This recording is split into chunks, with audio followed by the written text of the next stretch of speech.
I wanted to create an opportunity where people could come and share their stories. And when we open up our hearts, we allow others to help carry our loads, while we in return help carry theirs. And the more we share our stories, the braver and the stronger we become. I'm your host, Alicia Bonner, of Extraordinary People I Know. Today, I'm going to talk to my friend, LaMonica Peters. She is a journalist who took a risk to pursue her dream. I'm hoping after you hear her story today that you too will be inspired to take a risk. Hi, LaMonica. I'm so happy that you're here. Hi, Alicia. Thank you so much for having me. Oh, I am honored. Yes, my pleasure, my pleasure. So I want to start by asking, at what age did you know you wanted to be a journalist? When did you get that fire? Well, I call it being bitten by the bug. Probably maybe around 16 or 17 when I was in high school. Started off doing the Cougar News at Crenshaw High School. Reading announcements over closed circuit TV to the student body, that sort of thing. Going up to the local radio station, K-Day at the time, and reading, the top 10 songs. It was just something that I enjoyed. And so later on, I kind of wanted to get back to what I was passionate about, and it was, the media. Okay, and that appears to be something that came natural for you. Yes. Okay, so do you think that most people should be in a field that they already have those talents? It just comes natural for them. They don't really have to learn it. They can nurture it, of course, and, make it better, but just something that comes natural for them. I think for people who can recognize their natural talents, I think they should. I don't think that everybody's going to be able to, follow their dreams or pursue it in that way. It might just end up being a hobby. But if you can make a living doing something that you enjoy, that you love, that comes naturally to you, yeah, I think you should. Okay. Yeah. All right, so I met you at UCLA. You are my Bruins sister. Yes, go Bruins. And there's so many things and so many reasons why I was drawn to you. Yeah. One is because you were very giving and you weren't competitive. Some of us, we look at each other, we size each other up, and if we're competition, we kind of, stay away. But you were confident, and you knew that any information you had to give me wasn't gonna be a deterrent from you.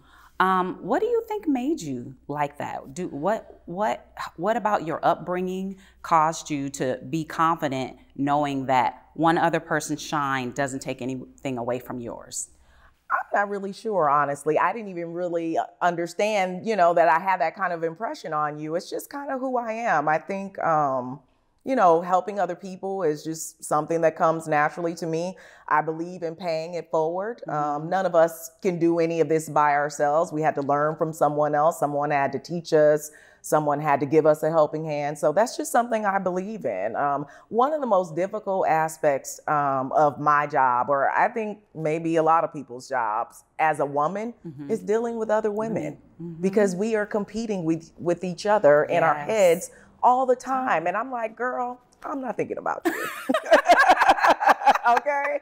It's all good. I'm happy for you. Whatever it is you're accomplishing, great. Now leave me alone because I'm not here. I am not here to take your job or whatever it is that you're thinking. Right. So it just bothers me that women behave that way in the workplace. If we stuck together, we could accomplish so much more. So I've always felt, and especially now being in the industry that I'm in, that us helping each other is better than, trying to tear each other down in an industry that, there are not a lot of women in charge, in management. So, let's just be there for each other and help each other along the way. Yes. Totally agree. Okay, so after you finished UCLA, what did you do? I worked in the film industry for a little bit, but then I got a job as a teacher. I have a lot of teachers in my family, and I just needed to be financially stable. It wasn't necessarily something that I was passionate about. I could do it. It was a skill. I could do it because I'm used to talking in front of people. It's just something that comes naturally to me. And, I think education is important. I got my own education. So it was just kind of like, okay, well, your family's like, so what are you going to do now? Like, you got the degree, you need a job. Right. So it was just sort of a natural progression. But ultimately, I just knew it wasn't something I could do for the rest of my life. Okay. So And then what motivated you to finally just make that jump and do something that you were really, really passionate about? Misery. I was miserable. I was That miserable. will do it. That will do it. I didn't want to get up in the morning. You know, I'm dragging myself out of bed. You know, I'm like, oh, these kids are driving me crazy. But it wasn't really the kids. It's just not what I was supposed to be doing. Right. You know, if your passion and your calling in life is to teach, the kids won't bother you as much. You know, it won't be a burden on you to go, and it just, you know, you won't feel like you don't want to get up in the morning to go to work. You know, I'm excited to go to work now. Like there's a new challenge for me every day, and I don't, you know, not look forward to going to work. So I was just miserable. So I knew I had to do something different. It was just like a gut check, a self-reflection, like, okay, what are you going to do with yourself? It's time. You need to figure it out. Because I felt like I was aging. You know, I was like, 10 years have been taken from my life because I'm doing something I don't enjoy, and I feel like I'm dying. Literally, that's the way it felt. Right. Yeah. And how old were you when you decided to leave teaching? I was in my late 30s. I think I was 38 when I got my first news job. So still looked really young, but I was, Yes, you look I good, definitely girl. was not a kid. So a lot of people think that 38 is pretty late to change careers. Why weren't you afraid to change careers at that age? Well, it's a mindset. I didn't think that I was too old to do it. So first you have to believe in yourself. I believed in myself. I thought I could do it. That's the first step. And there are going to be people who go, what? What do you mean? You're doing what? You're leaving LA? You're doing what? I did have a few doubters. I don't think they meant any harm by it, but because it's not something that you see every day. But that's the first step, is believing in yourself. I had to believe that I could accomplish it. Now, mind you, I had never set foot in a newsroom before. I'm 38 years old. Most people start with an internship when they're in college. You know, they go work in a newsroom, see what it's like. I didn't have that experience. So I got someone who had been in the business for a long time to help me put a reel together. It was like his side hustle almost. He helped, young people put a reel together, young reporters. And that's what I did. And I just took a chance. I sent out the reel to see if anybody would call me. And they did. So, if you believe that you can do it, you probably can. And 38 is not that old. It's not. I don't know why this society makes you feel like you're almost dead at 38. And I mean, nobody wants to die at 38, so you're not too old, And I just believe there's no such thing as being too old. As long as you are breathing and healthy enough to accomplish it, you can do it. Yes. Totally agree. What challenges did you face? First of all, the financial struggle of changing is it's going to be there. That's the sacrifice. You have to have, a plan. I went from, making a certain amount of money here in Los Angeles, moved to Mississippi where the cost of living is completely different.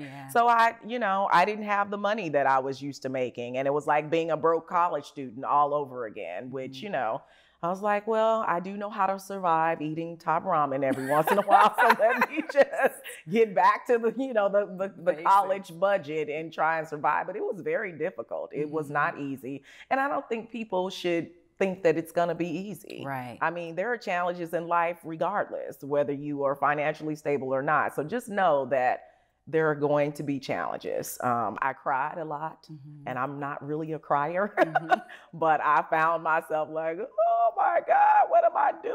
Why did I do this to myself?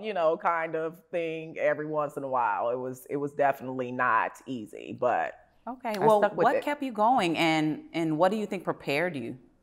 What kept me going is that naturally I'm just a fighter. I don't give up. I'm not going to give up. I don't like to quit. I just felt like I started this thing. I'm going to finish it. And I just did not want to quit. I don't even know how to explain that. That maybe it's innate, something you have to have. But I was like, there is no way that I have come this far to just come this Quitting, far. it just was not It an just was option. not an option. Right. So you do what you have to do, you know, ask family for money, whatever you have to do to survive. I got a second job. So I was reporting and I was teaching at the local university. I taught at Mississippi Valley State, which is an HBCU in Mississippi. I also taught at Mississippi State University, which is the largest college in the state. So I found ways to make it work, you know, to supplement my income, because you're not going to make a lot of money in this industry. When you get your first job, they're used to paying college students. Right. You know, they're not paying somebody, you know, paying someone who doesn't have a lot of experience. So I had to find ways, you know, to make it work. And I just refused to give up. I was enjoying what I was doing too much to give it up. So when you are invested, you know, you will make those sacrifices. Okay. There's not a lot of diversity in your field. How did you cope with that? Well, there is definitely room for improvement on a management level, as well as, you know, in the ranks. I just think I'm one of those people who believes in myself so much, in my own, you know, skill set, that I don't worry about it. Oprah Winfrey came before me. So how dare you question whether or not you can have that opportunity? Do you have what it takes is what I would focus on. I focused on my skill set. I didn't worry about the color of my skin, my Black girl name. Yes, my name is LaMonica. Say it right. Okay. You will say the same way you learned how to say Beyonce, who is one of the biggest stars in the world. That's not a common name. You know what I mean? So all those things were kind of like lingering there, but I'm just like, listen, either you got it or you don't, you know? And I just felt like what I'm going to focus on is me and being a better reporter and a better journalist and telling stories. I got into this because I wanted to tell stories, our stories. I wanted to be able to give people a voice, you know, when they needed it. There are times in life where, you know, things happen, injustice. I wanted to be a part of that. So I just tried to focus on what I'm doing, and I let God do the rest. He's going to open the door for me, and I just pretty much leave it at that. Yeah, I'm so glad on my craft. So glad that you did. But it's there though. The racism and the institutionalized, you know, discrimination is still there. It's still there. Oh yeah. And it's more overt because it's a southern, you know, state. So it's more overt than being in Los Angeles. I lived in Buffalo, New York, and I didn't feel any different. Really? So this is America. Let me just leave it at that. Right. Yeah. I can't say that I felt like, you know, being in Mississippi was more oppressive than it was living in Buffalo, New York. It wasn't. Okay. They were pretty much the same. All right. But it was a little more oppressive than living in Los Angeles, you would say. Yeah, I think so. People are just much more open-minded, and you know, you just have more opportunity if you have what it takes. You know, the doors will open, and you know, I appreciate all of those opportunities, but I did feel like, you know, some of these things are just not cool. You know, when it comes to, you know, racism, discrimination, I definitely felt some of that. Okay. What's your take on mistakes? My take is that there really aren't any mistakes because they guide you into the path that you're supposed to be on. You know, you do something or you experience something and you say, okay, this is not what I want. Right. This is what I want. So it makes your path clearer to me, and it works out for your good. What in your life that appeared to be a mistake at first turned out to work for your good? Well, a couple of things. When I got my first news job, I thought I'd made a mistake. You know, I'm sitting here making $500 every 2 weeks. You know, I'm missing my family. I'm, you know, struggling. It was hard. But I always felt like I got a sign to keep going, to stick with it, and that it would be okay. And I had been through, you know, lows before. So, you know, when you're going after something, you just have to kind of talk yourself through it. You know, you thinking you're making a mistake, but the doors are still opening. It's still flowing. We talked about flow. So that definitely was one thing. I also thought I made a mistake by not going to USC, which had a journalism program, and I just wasn't thinking about it at the time. I wanted to go to UCLA. My brother had already been accepted to UCLA. He's older than I am, but they didn't have a journalism program, so I did communications instead. But ultimately, that degree allowed me to pursue this career even years later. So, you know, I thought that I, you know, had set myself back by not choosing the right college, but in the end, it all worked out. It all worked out. Yeah, it all worked out. I'm so glad that you listened to your calling, because I think that people, especially young women, need to see more positive images of themselves. And it just motivates them and it encourages them to know that they can, you know, reach their goals as well. Who were your mentors growing up? Well, career-wise, I grew up in Los Angeles, so watching Pat Harvey and Beverly White, you know, who have been in this market working, you know, in news for at least 25, 30 years. Just being able to see these Black women on TV let me know that it was possible. Yes. It's possible. Oprah Winfrey, she was in news before she got her own talk show. It's possible. Rolanda, just all these women that I grew up in the 90s, you know, all the sisters were doing it in the 90s, you know, they had the talk shows and they were all over the news. And so, you know, when it came time, I was like, oh, wait a minute. This has been done before. Right. You know, I'm not the first. Tamron Hall, you know, all these women that you are watching every day. So, you know, they're not personal mentors. I don't call them up on the phone. Well, actually, Beverly, I've had a relationship with her, but these are just examples of why it's important to have representation, because other people, you know, young people are watching, and it's important. So definitely being able to see those women, you know, do it helped a lot. Yeah. And what would you tell your younger self? To be patient. Be patient. Yes. I think it's genetic. My father was very impatient. I'm like, this is your fault why I don't have any patience. No, but just learning that everything is a process. There are steps to be taken. I tell a lot of young people and people that ask me for advice to understand that nothing is going to happen overnight. I know you want to be an anchor, but sweetheart, you will report for years before you get in that, you know, like you have to be a good reporter before you can sit on the desk. So there is a process. And if you want to sustain it, then you need to go through that process, because you can get there tomorrow, but can you handle it? Yes. You know, are you equipped? Do you have the skill set, the foundation to have what you say you want to have? Like, build your foundation. Yeah. It's important if you want longevity in any industry. In anything. Yeah. And sometimes we get so caught up in the destination and we don't enjoy the journey. Right. You know, and you have to have this patience. You have to have patience. Yeah. You do.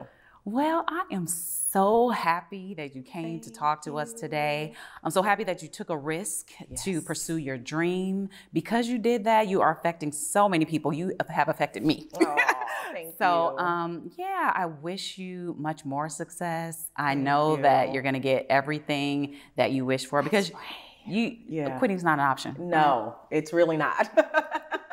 I'm in it to win it. Thank you. Thank you. Thank you. Thank you so much for tuning in. I hope that you were inspired by LaMonica's story. Be sure to tune in next week for more extraordinary people I know.